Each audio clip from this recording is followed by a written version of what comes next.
In today's world, and given how things are, some decisions don't seem dangerous when we make them. They seem polite, reasonable, safe. A turn you didn't take, a car you didn't stop for. A moment when staying silent seemed easier than getting involved. These are sincere confessions from people who kept driving and realized too late the price that decision cost them.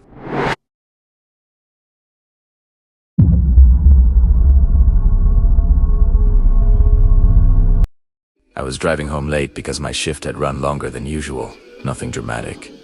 Just one of those nights where paperwork stacks up and time slips without asking permission. I had made that drive hundreds of times before. A straight stretch of highway cutting through farmland and low hills. Barely lit and usually empty after midnight. I liked it that way. Fewer cars meant fewer decisions. The road was familiar enough that I barely thought about it anymore. I knew where the pavement dipped, where the radio signal faded, and where the lone gas station sat dark behind locked doors. My body drove on, muscle memory. Hands steady on the wheel. Eyes forward, the quiet hum of tires on asphalt filling the car. I left the radio off. I usually did at night. The silence helped me focus, and the sound of the engine told me everything I needed to know. The dashboard clock glowed softly. 12:30 a.m. I wasn't tired, just ready to be home. About 15 minutes into the drive, I noticed headlights in my rearview mirror. That wasn't unusual on its own. The highway wasn't busy, but it wasn't abandoned either. Still, I registered them out of habit. 2 white points, far enough back to be harmless, following the gentle curve of the road. I kept my speed steady and let my attention drift. A few miles later, I checked the mirror again. The headlights were still there. They hadn't gained on me or fallen back. Shame, distancia. Shame, position, centered perfectly in the lane behind me. I remember thinking the driver must have cruise control set, just like I did. There was something almost comforting about it, like having company without interaction. The highway narrowed as it passed through a construction zone that had been stalled for months. Orange barrels lined the shoulder, their reflective strips flashing briefly in my headlights. I slowed without thinking. The headlights behind me slowed too. When the road opened again, Primero sped bike up, so did they. I told myself it didn't mean anything. People drive like that all the time, especially late at night when there's nothing else to focus on. 10 minutes later, I took my usual exit to grab coffee at the all-night gas station just off the highway. As I signaled and merged onto the ramp, the headlights stayed straight. They didn't follow. I felt a small, irrational sense of relief as they disappeared from my mirror. The gas station lot was empty. Fluorescent lights buzzed overhead, turning the concrete pale and flat. I sat in my car for a moment, sipping lukewarm coffee from my thermos and checking my phone. No mensajes. No missed calls. When I pulled back onto the highway, I didn't think about the other car anymore. Until it appeared again. A few miles down the road, the same headlights came into view in my mirror. Shame. Spacing. Shame. Height. Same steady position, as if they had been waiting just out of sight. My first thought was that it had to be a coincidence. There were only so many cars out there that late. Still, I adjusted my speed. I slowed slightly. The headlights stayed behind me. Primera, sped up. They sped up to dot the road stretched into a long, flat section bordered by dark fields. No houses, no side roads, just black space beyond the edge of my beams. The headlights behind me seemed brighter now. Not closer exactly, but clearer. I could make out the shape of the light pattern, though I still couldn't tell what kind of car it was. I checked the mirror more often than I needed to. At one point, I drifted into the right lane, planning to let them pass. I slowed and waited. They didn't move. They stayed directly behind me, still centered, still patient. After a few seconds, I merged back into the left lane. So did they. My hands tightened slightly on the steering wheel. Not fear, exactly. More like Alertness, the kind you get when something doesn't line up, but you can't say why. Another exit sign appeared ahead. I didn't usually take it, but without fully deciding to, I signaled and turned off the highway. The ramp curved downward into a narrow 2-lane road cutting through trees. As I descended, I watched the mirror. The headlights followed. The smaller road felt different immediately. The pavement was rougher. The lines were faded. Trees crowded closer, their branches forming a loose canopy that swallowed the sky. Reflective tape nailed to tree trunks blinked back at me like distant eyes. I told myself the driver probably lived nearby, that this was their exit too. The explanation felt thin, but I held on to it. A few minutes later, I noticed a car pulled over on the shoulder ahead, hazard lights blinking slowly. The vehicle sat crooked, one wheel slightly off the pavement. No one stood beside it, no movement at all. I slowed instinctively. I checked my mirror. The headlights behind me slowed too, keeping the same careful distance. I considered stopping, just for a moment, asking if they needed help. I had done it before, for strangers. It felt like the decent thing to do. Then I noticed the driver's side door of the stopped car was already open. Not wide, just enough to be noticed. I passed without stopping. My heart beat a little faster. As soon as the broken-down car disappeared from my mirror, the headlights behind me changed. They moved closer. Not aggressively, just close enough that their glare crept into the edges of my mirrors. Primera. Sped up. The road curved gently, trees pressing in, darkness swallowing the shoulders. I came to a 4-way stop at an intersection I barely remembered. No lights. No buildings. Just a sign and a narrow crossroad stretching into blackness. I stopped completely. For a moment, the headlights behind me stayed still. Then the car pulled up beside me. Not close enough to touch, just close enough that I could see the outline of the vehicle from the corner of my eye. Dark paint. Windows too dark to see through. The engine idled quietly. We sat there together. Engines humming, neither of us moving. I didn't look over. After a few seconds, the car rolled forward and turned down the crossroad, disappearing into the trees. I waited longer than necessary before continuing, my pulse loud in my ears. The rest of the drive passed without incident. No more headlights. No more stopped cars. I made it home and sat in my driveway with the engine off, staring at the steering wheel before going inside. The next morning, I checked the news out of habit. A short article was buried near the bottom of the page. Reports of a suspicious vehicle on rural roads late at night. Multiple calls. No. Arrests. No. Details. Just a reminder to avoid stopping for stranded cars after dark. I still take that highway, but I don't drive it at night anymore. And whenever I see headlights sitting too perfectly in my mirror, I don't wait to find out where they're going.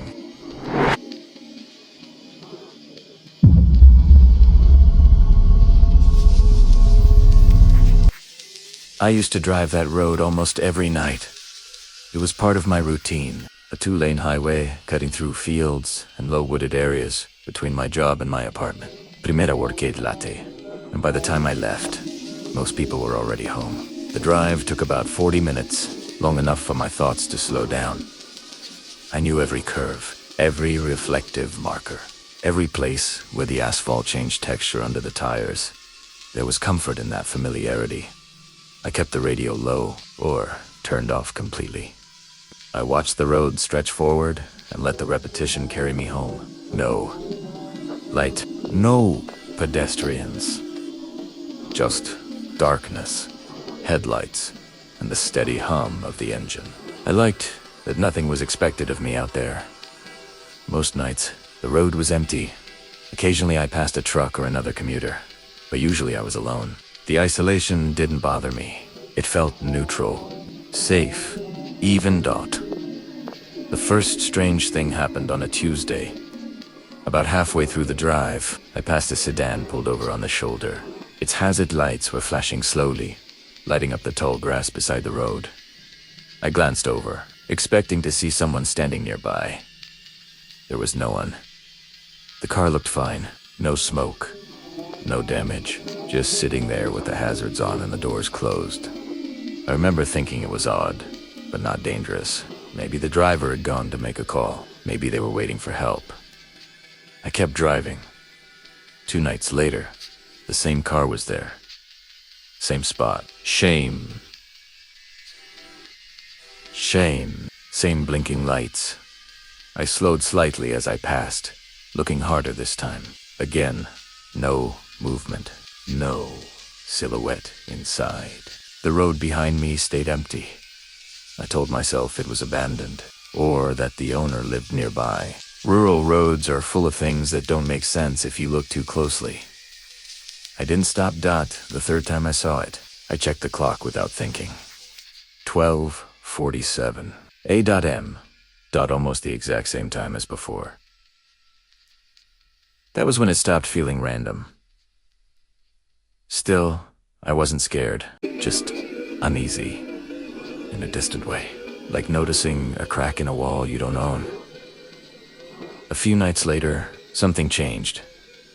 As I approached the spot, my headlights caught the driver's side door. It was open slightly, not wide, just enough to be noticeable. It moved a little in the wind. That was the moment I almost stopped. My foot hovered over the brake. I imagined pulling over, calling out into the dark, seeing nothing answer back. I imagined how small I would look standing alone on that road. Brumetta told myself it wasn't my responsibility, that someone else would stop. That if it were serious, the police would already be there. Told myself stopping could be dangerous, and that was enough. I drove past. The decision felt small, forgettable. By morning, it barely registered, but the road felt different after that. Not unsafe, just altered, like learning something quiet and unpleasant about a place you thought you knew. A week later, the car was gone. No hazard lights, no open door, just empty pavement. I felt relieved. Then one morning, driving home early, I saw the police lights. They were parked near the same stretch of road, red and blue flashing against the trees. Traffic slowed. I drove past without looking. That afternoon, my phone buzzed with a local news alert. A body had been found along a rural highway. No details yet. Investigation ongoing. Anyone who had driven the road late at night was asked to come forward. I recognized the location immediately. The curve of the road. The line of trees, the shallow ditch. Thought about the hazard lights. The open door, way I had slowed down and kept going. I didn't call the police. I told myself I didn't know anything useful, that I hadn't seen a person, that my information would be vague, that I might be wrong. It would only complicate things. That night, I took a different route. Home had added 20 minutes. More traffic. More lights. Hated it. But when I imagined that empty road, my chest felt tight.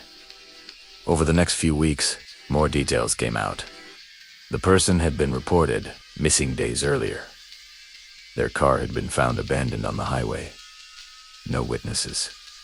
No clear timeline. Every time I drove after that, I watched the shoulders of the road. Hazard. Lights made my heart race. Silence felt safer than music. Replayed the moment over and over. My foot over the brake. The thought forming. The relief when I chose not to stop. That relief is what haunts me most. I still drive, but not that road. And when I see a car pulled over at night, I slow down without meaning to. Not to help, but to make sure I don't see an open door. Because the worst part isn't what might have been waiting out there. It's how easy it was to keep going.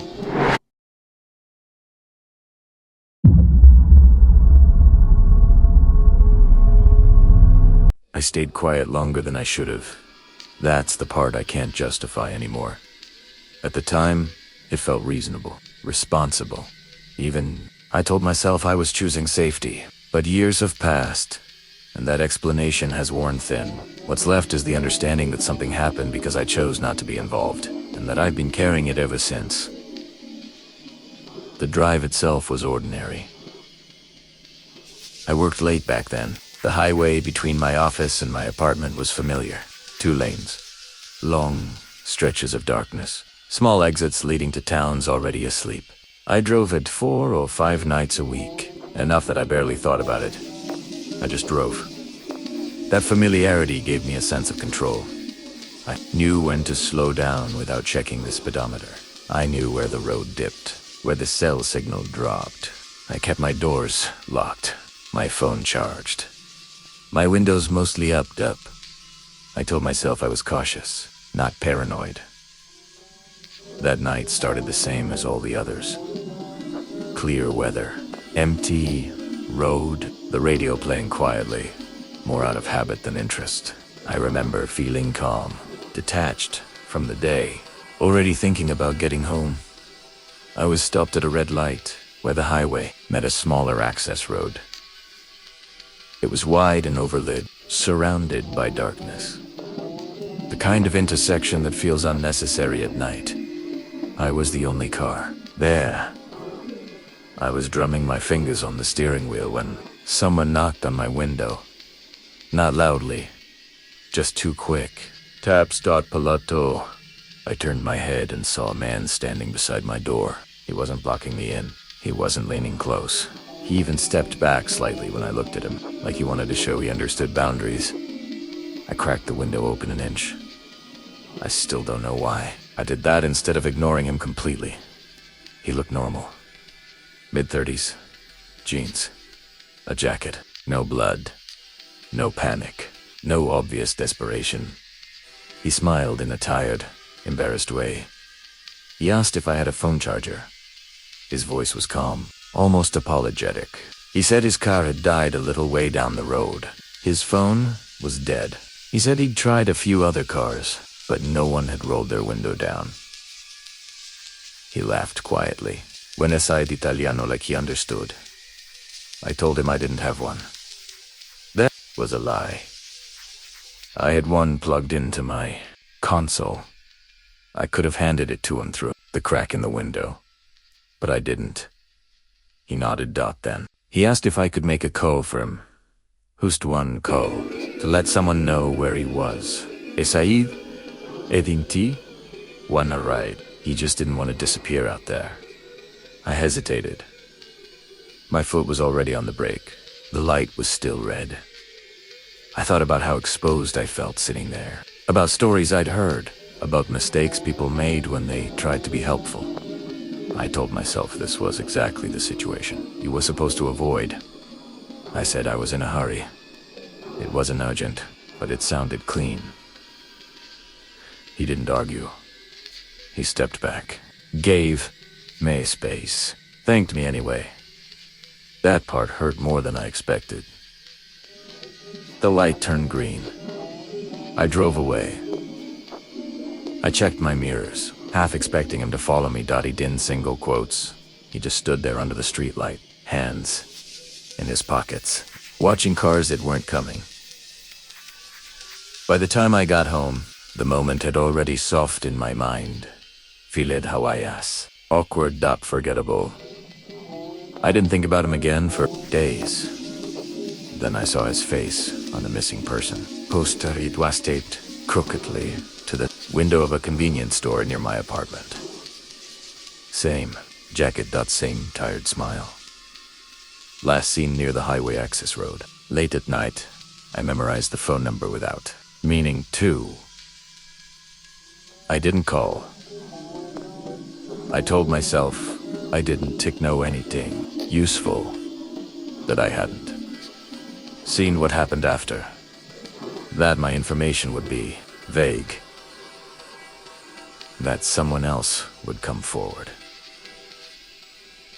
A week later, There was a short article online that a body found in a wooded area not far from the road. No details. The name matched. Closed the article and stared at my reflection in the dark screen. I didn't feel shocked. I felt something quieter. Recognition. The moment at the red light hadn't been small. I had made it small. The police never contacted me. I never volunteered anything. Life continued. Outwardly, nothing changed. Internally, something did. I started noticing my own decisions. Who I helped. Who I ignored. How easily I justified doing nothing. How easily silence became caution. Now, when I stop at lights late at night, I imagined another knock on the window. Sometimes I imagine doing the right thing. And sometimes, if I'm honest, I imagine doing exactly what I did before. That's the part that scares me most, because the guilt doesn't come from not knowing what happened to him. It comes from knowing that in that moment, I made a choice I could live with, and I'm still not sure that's changed.